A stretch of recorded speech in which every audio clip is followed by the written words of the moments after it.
Australian Prime Minister Anthony Albanese is on his way to India for a 4-day visit. The focus is on boosting overall bilateral engagement in a range of areas, including trade, investment and critical minerals. Albanese is set to land in New Delhi later today, his first visit to India after becoming the Prime Minister of Australia in May last year. The government of Australia is looking to diversify trade and foreign investment partners. Business leaders across transport, resources, finance, higher education, architecture and energy are accompanying Albanese to India. Remember, India is Australia's 6th largest trading partner. Australia is the largest supplier of iron ore to China but is seeking to diversify its customers for critical minerals. Last month, the country blocked a Chinese investment in a rare earth firm on national interest grounds. Now, before embarking on the trip, Albanese tweeted that India and Australia share a rich history bound by democratic values. He also cited a genuine friendship and an affectionate but fierce sporting rivalry. Albanese will watch the 4th Test match of the Border Gavaskar Trophy with Indian Prime Minister Narendra Modi in the city of Ahmedabad. India and Australia are security partners through the Quad, which also includes the United States and Japan. The Quad grouping frequently highlights democracy as a basis for cooperation. The Quad efforts are not focused on creating institutions or military alliances. The idea here is to generate gradual convergence of cooperation on issues such as climate change, critical and emerging technologies, counterterrorism and cybersecurity. After his India visit, the Australian Prime Minister will visit the United States for a bilateral meeting with Joe Biden. Reports say Albanese is expected to sign a long-awaited pact to build a fleet of nuclear submarines during his U.S. visit. The fact of the matter is, there's a lot of work to do. I'm delighted to hand over.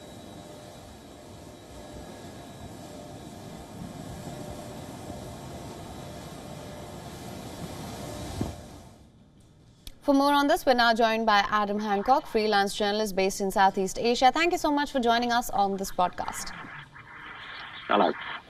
Now, it's Australian Prime Minister's first visit to India since taking office. How do you assess the importance and the significance of this meet? Well, I think it's very significant, really, because it's another step in the growing relationship between Australia and India. They're both seeking to boost economic ties and trade. Also, they're very aligned on security issues and defence. And they're also both part of the Quad Alliance as well, along with Japan and the United States. So I think it's a very significant moment with Albanese visiting India for the first time as the Australian Prime Minister. Also, back in Australia, politically, this visit could be important for Albanese as well. Indians are now the 2nd largest immigrant community in Australia. And it was increasingly interesting during the last election campaign that both parties were trying to appeal to the Indian audience in the country. And no doubt this visit and this growing friendship will also help that. Both countries as well very concerned about the increased strength of China and their growing assertiveness in the Asia-Pacific region. So they've got lots to talk about in this visit. And don't forget cricket as well. Both very passionate about cricket. And that will be on the agenda with a visit to the Test match. Right, absolutely. Now, as I mentioned earlier, Australia is also looking to diversify trade and foreign investment partners. India is Australia's 6th largest trading partner. What sort of collaborations can we see between the two going forward? Well, I think they're both working their way towards another free trade agreement and signing some deals. In Australia, is very, very keen to diversify its customers for its critical minerals, such as iron ore, for example. And so far, its biggest client is China, who is Australia's biggest trading partner. But they want to improve their other customers, get more in. And India is certainly an appealing market for Australia. And you only have to look at the size of the business delegation that are going along to India with Anthony Albanese, business leaders from across different sectors. And there's plenty of talk of deals being done, particularly around renewable energy, for example. Australia also hoping to export some iron ore to India.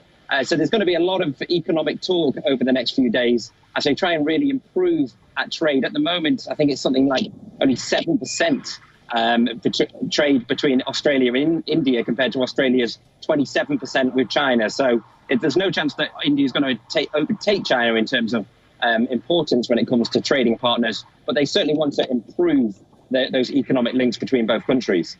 Right. Now, last month, the country, of course, as you mentioned as well, blocked Chinese investment in rare earth firm on national interest grounds. India and Australia are security partners, as you mentioned as well, through Quad. How do you assess this? Can we expect any formal pacts going forward? Well, there's no talk yet of any formal pacts being announced in this visit, but there's certainly going to be a lot of talk about defence. There's no doubt about it that Australia are concerned about China. That's why they're working so hard to build these alliances with the likes of India and the United States. As we were talking about earlier, they're both members of the Quad Alliance, which regularly meets, and they're seen really as a little bit of a counter to China and their increased dominance in the region. So I'm sure defence and security will be high up on the agenda when Prime Minister Albanese meets Prime Minister Modi. And there is talk on the subject of defence that after this visit, Anthony Albanese reports in Australian media that he's set to visit the United States for more information on that AUKUS deal between Australia, the United Kingdom and the US. So unconfirmed reports at the moment, but it does seem that Australia is trying to bolster its defence capacity.